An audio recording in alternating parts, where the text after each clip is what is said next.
E aí galera, tudo bem? Matheus aqui. Hoje vos trago mais um vídeo da série Facilitando Entendimento. Uma série onde eu falo sobre assuntos específicos, traduzindo como uma conversa de bar.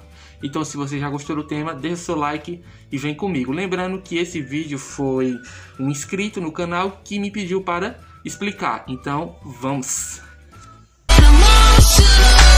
Sons de Korotkov, né?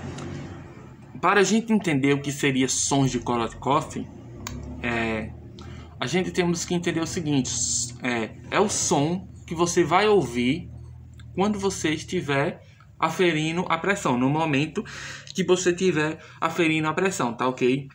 Você vai escutar no estéto, tá bom? Então vamos ler aqui o que seria sons de Korotkov.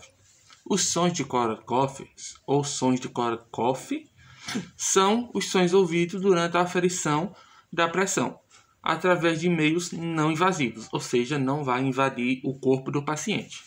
O nome se refere ao médico, né, Nikolai, como o próprio nome já diz, que descreveu em 1905, tá? Então, quando esse médico descreveu isso aí, ele descobriu. Então, se você poder ver aqui esse gráfico aqui, ele tem as ondas sonoras do som, tá bom? Então, galera, para resumir, os sons de Korotkov nada mais é que o som que você vai escutar no momento da aferição, tá bom? A PA, para a gente entender direito o que seria, a PA ela tem duas etapas. Tem a sistólica e a diastólica. Exemplo, a sistólica é o ponto de pressão mais forte, é quando o sangue ele bate de fato na artéria. Já a sistólica é a mais fraca, tá certo? Então, eu vejo muitas pessoas que se confundem com isso, porque assim, estão lá, quando vão aferir, que escuta o primeiro som, já acha que ali é a sistólica, mas não, gente. Você pode escutar aquele som, pode vir outro, depois outro, e pode vir um mais forte do que eles. Então, aquela que é a sistólica, entendeu? Então, prestem atenção nisso, é muito importante saber isso aí. E a diastólica é o último som, você escuta bem fraquinho, quase acabando, entendeu?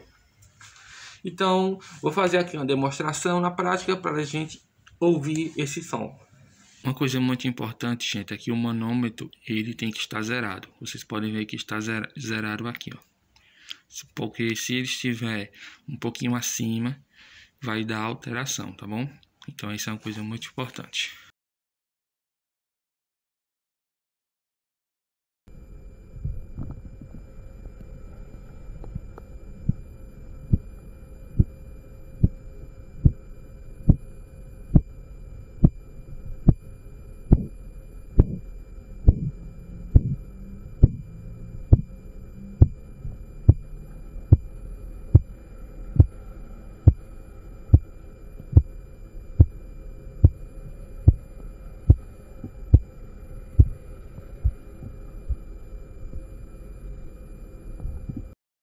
Galera, o vídeo, espero que você tenha conseguido ouvir o som e obrigado por ter assistido.